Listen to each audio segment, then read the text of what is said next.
The Mafia Boss mockingly asked a waitress for financial advice, but her first words left him utterly speechless. "I'll have the financial advice with a side of sparkling water," Jack Anderson said, not even bothering to look up from his phone. Christina Matthews paused, her pen hovering over her notepad. After 8 hours on her feet at La Belle Époque, Manhattan's most exclusive restaurant, this was exactly the kind of arrogant customer she didn't need. "I'm sorry, sir. I don't believe that's on our menu." Her voice remained professionally pleasant, though her blue eyes narrowed slightly. Jack finally looked up, and for a brief moment he was caught off guard. He had expected an intimidated server, not the composed young woman with intelligent eyes who was sizing him up with thinly veiled disdain. "It was a joke," he said, tapping his platinum card against the table. "But since you brought it up, where would you invest $1 million in today's market?" Christina's colleagues had warned her about him. Jack Anderson, 33, the tech prodigy turned investment tycoon, notorious for his ruthless business tactics. "Honestly," she met his gaze directly, "I would diversify 40% into emerging market ETFs focused on sustainable energy, 30% in mid-cap value stocks, and keep 10% liquid for opportunistic acquisitions." The half smirk on Jack's face froze. He set his phone down. "That's surprisingly specific. Wait." Jack leaned forward, suddenly intrigued. "Explain the logic on the emerging markets." Christina glanced at her other tables, then back at Jack. "I have customers waiting."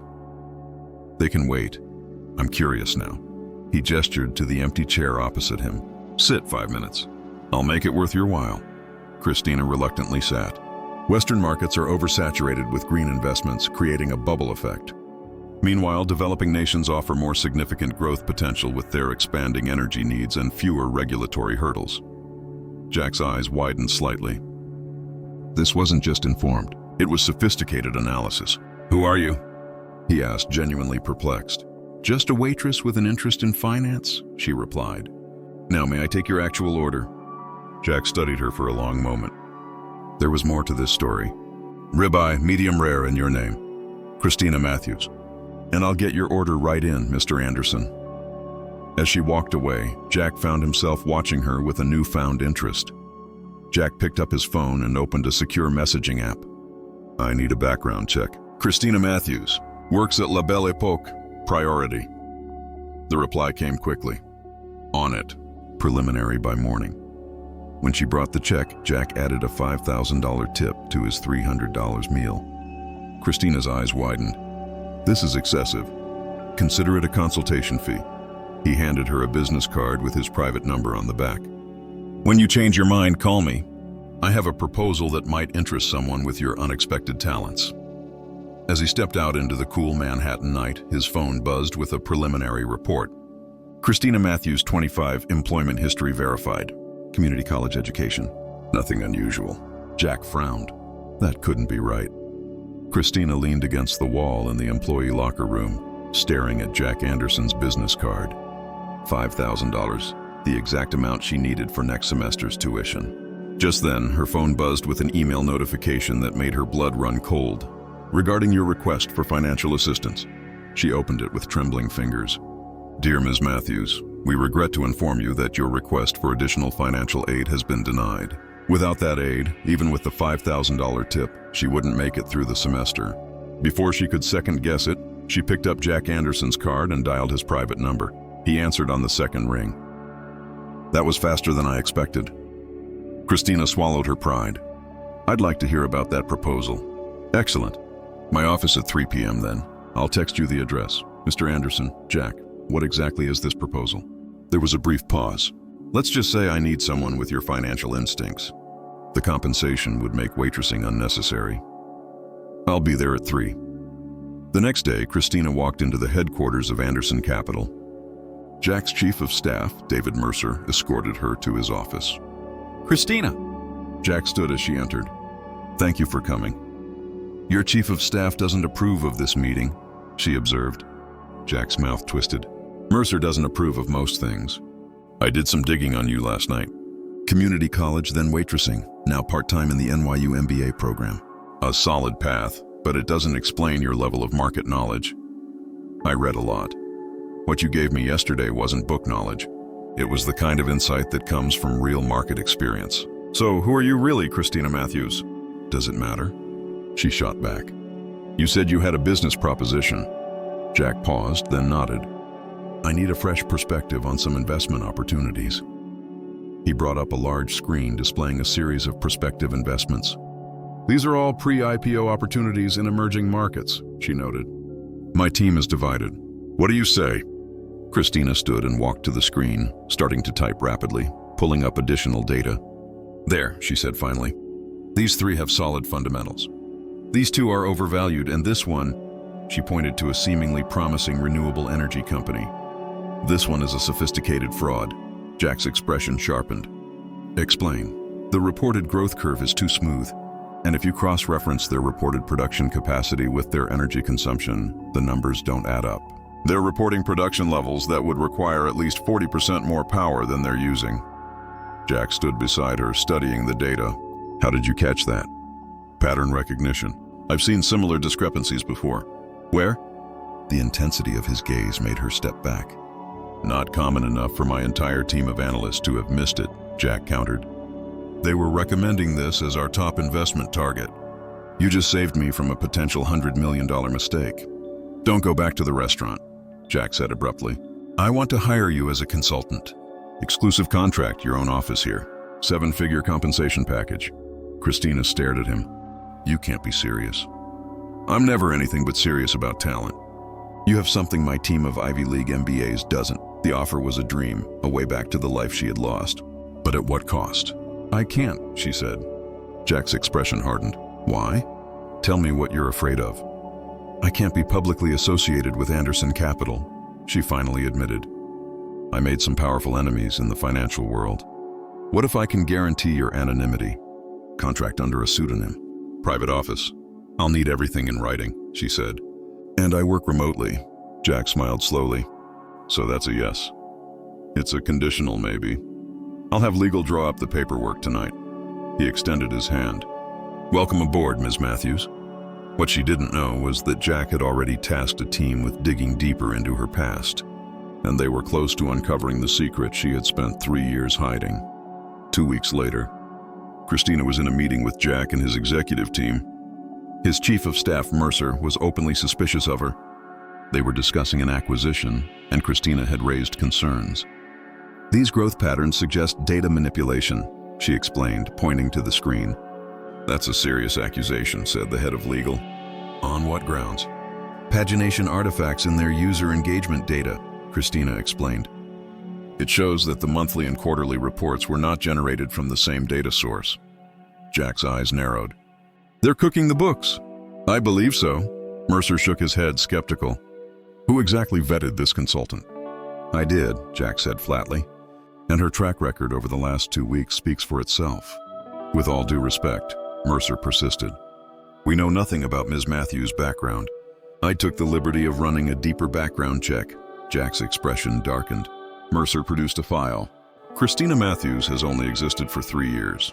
Before that, nothing. She appeared out of thin air at age 22. The blood drained from Christina's face. Meeting adjourned, Jack said sharply. Everyone out except you, he pointed to Christina. And you, he pointed to Mercer. Alone with Jack, Christina's carefully constructed world began to crumble. Is what he said true? Jack asked. Yes, I suspected as much. The disconnect between your skills and your resume was too significant. Who were you before Christina Matthews? I can't tell you. You can if it puts my firm at risk. Are you running from something illegal? No, I never broke any laws. Are you in danger? Not like that. Then what is it, Christina? Because right now, I have a chief of staff who thinks you're a corporate spy and mounting evidence that you're hiding something significant. She was about to walk out when Jack's voice stopped her. I know who you are. Christina froze. Elena Christina Wright, he continued, former senior analyst at Blackwood Financial. Disappeared right before the SEC concluded its investigation into an insider trading scheme. Slowly, Christina turned to face him. How did you know? The background check confirmed my suspicions last week. I was waiting for you to trust me enough to tell me. So this was all a setup? To turn me over to the SEC? If that were my plan, I would have already done it. I want the truth, Elena. The real story. The sound of her real name broke something inside her. "I was framed," she said, the words tumbling out in a rush. "By my fiancé, Robert Blackwood." "The founder's son?" "Yes. I discovered irregularities in the Asian market accounts. The trail led to Robert and his father.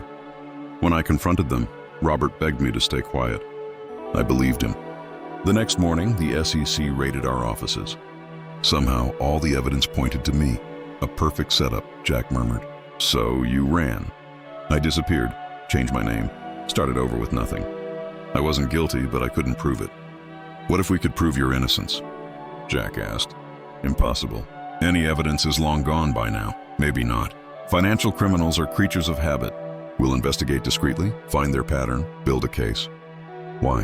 Why risk your company for someone you barely know?" "Because I've spent my career watching people like the Blackwoods abuse their power. And because in 2 weeks, you've shown more integrity and brilliance than most people I've known for years." The sincerity in his voice was unexpected, disarming. The idea of having an ally, especially one as powerful as Jack Anderson, was both terrifying and thrilling. "If we do this," she said carefully, "it has to be bulletproof. And no one can know." "Agreed." He held out his hand. "Partners?" Elena hesitated only briefly before shaking it.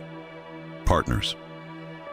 What neither of them knew was that across town, Robert Blackwood was reviewing a security report that had flagged an unusual pattern of searches in their database. Searches focused on transactions from 3 years ago, the very ones that had been used to frame Elena Wright. In the following weeks, Jack's apartment transformed into their investigation headquarters. The walls were covered with timelines, transaction records, and photos of the key players. "I found something," Jack announced one night. 3 other cases with patterns similar to yours. Talented analysts who uncovered wrongdoing, all suddenly implicated in fraud, all professionally destroyed. "This proves it's a pattern," Elena said. "But it doesn't prove the Blackwoods are responsible." "No, but this might." Jack displayed an email on his secure laptop. "My team intercepted communications between Robert Blackwood and his compliance director discussing containment procedures for internal threats. It's still circumstantial. We need an insider." Elena tensed. "It's too risky." Suddenly, Jack's private phone rang. It was Mercer. "Robert Blackwood just called," Mercer said, his voice tight. "He wants to meet with you tomorrow. Says he has a mutually beneficial proposal." Elena froze. "Did he say what kind of proposal?" Jack asked, his voice carefully neutral. "A potential partnership in the Asian market expansion. He specifically mentioned your recent interest in those markets." "Set the meeting," Jack said after a brief pause. "My office, 2 p.m. "They know," Elena whispered. "Somehow they know I'm working with you." "They suspect, but they don't know," Jack said. "This is exactly what I was afraid of." Elena started pacing, panicked. "I need to disappear." "Stop." Jack stepped into her path. "Running is exactly what they want. It reinforces the narrative that you're guilty. What other choice do I have? Let them try. I'm not some junior analyst they can intimidate. I'm Jack Anderson." The quiet confidence in his voice made her pause. "What you don't understand is what I'm capable of when someone threatens the people I care about." The simple declaration stunned her. "Why are you doing this, Jack, really?" "Because when you walked into my life, you were the first real thing I'd encountered in years. Everyone in my world wants something from me. You challenged me, you saw through me, and despite everything you've been through, you still have more integrity than anyone I know. So, what's your plan?" Elena asked. "I'll make him think I'm interested in his proposal while using the meeting to gather intel. Meanwhile, you'll be monitoring the meeting remotely. You know Robert better than anyone. It was dangerous. But Jack was right." "All right," she conceded. "But we do this my way." Robert Blackwood arrived precisely at 2 p.m., a study in calculated charm. From the secure monitoring room, Elena listened in through an earpiece. "You look familiar, Ms. Matthews," Robert said, his gaze fixed on her through the one-way glass on Jack's monitor. "Have we met before?" "I don't believe so," Jack answered for her, following the script they had rehearsed. "I would have remembered." The conversation continued, a dance of veiled meanings. Robert talked about the unfortunate business with Elena Wright, testing Jack's reaction. "It's a data mining operation," Elena told Jack through the mic. "The partnership is just a front to access your systems." When Robert left, Elena joined Jack. "He's definitely suspicious. The proposal is a trap. Obviously, Jack said. The question is why? What does he hope to find? Proof that I'm working with you. Then let's give him exactly what he wants, Jack said, his eyes glinting. We accept the proposal, then we use the partnership to get into their systems. That's incredibly risky. High risk, high reward. We need internal documents to prove they framed you. Even if we could get access, what would we be looking for? Where would the proof be, Elena? Jack asked. She closed her eyes. The compliance department keeps untouchable archives, and Robert's father kept a private server. What if we had physical access? The Blackwood Financial Annual Charity Gala is next month. You want me to walk into an event filled with people who know exactly who I am, not as Elena Wright, as Christina Matthews, Jack Anderson's mysterious financial consultant. The plan was audacious, almost insane. Yet Elena couldn't deny it had potential. It's a huge gamble, she finally said. Life's a gamble. But for what it's worth, I'm betting on you. The Blackwood Financial Charity Gala transformed the Met Museum's Temple of Dender into a spectacle of wealth and power. Elena, transformed into a polished version of Christina Matthews, felt like she was walking into the lion's den. The plan is solid, Jack murmured. 20 minutes of strategic mingling. Then I create a diversion while you slip away. Their target, William Blackwood's private office, where they hope to find the private server or physical backups. William and Robert Blackwood approached them. Ms. Matthews, Robert said, his eyes locked on Elena. You seem familiar. I don't believe we've met, Elena replied, her voice steady despite her heart pounding. After 20 tense minutes, Jack gave the signal. It's time. As Jack created a loud scene involving a waiter and a tray of champagne, Elena slipped away to the service elevator up to the 42nd floor. The executive level was silent. She used the code Jack had obtained to enter William Blackwood's office. The room was a testament to old-world power. Behind a bookshelf, she found the hidden server room and inserted the data extraction device. Then she searched for physical evidence.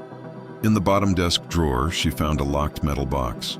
Inside, a collection of USB drives. One date jumped out at her, the day she had confronted Robert. Suddenly, voices in the hall froze her.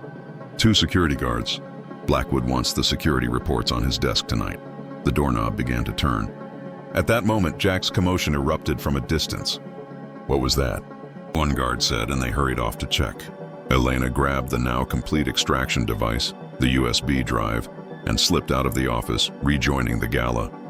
Mission accomplished, she whispered as she came to Jack's side. In the car, the adrenaline gave way to relief. That was close, but was it worth it? Jack asked, nodding toward her evening bag.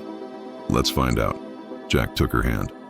Whatever happens, Elena, tonight you stood your ground. You faced them. The sincerity in his voice broke through her carefully maintained composure. Without a second thought, Elena leaned in and kissed him, a kiss that held 3 years of fear, loneliness, and a new, burgeoning hope. The evidence was undeniable. The USB drive contained an audio recording of Robert and William conspiring to frame her. She knows too much, William's voice said. I'll handle Elena, Robert replied. By the time I'm done, her credibility will be shot. With the evidence turned over to the FBI and the press, the Blackwood empire crumbled. Robert and William were indicted. 3 months later, Elena stood in Jack's office, watching Robert Blackwood being led from his home in handcuffs. How does it feel? Jack asked. Surreal. For so long, this felt impossible. And now? He took her hand. Now I can be Elena Wright again. Though I've grown rather fond of certain aspects of Christina Matthews' life. Perhaps Christina should stay on as a consultant, Jack teased, pulling her closer. For professional reasons, of course. Of course. Jack's expression turned more serious. And Elena Wright? What does she want, now that she has her life back? Looking at Jack, she realized her priorities had shifted. She wants to build something new, Elena said softly. Something honest, with someone who saw her value when she had nothing. Jack's smile was radiant as he pulled her into his arms. I think that can be arranged. As their lips met, Elena felt the last pieces of her fractured life click into place. They had found in each other something neither had expected. Truth in a world of deceit, strength in shared vulnerability, and a love that had survived the ultimate test. And as Jack held her close, she knew with absolute certainty that neither of them would ever face life's battles alone again.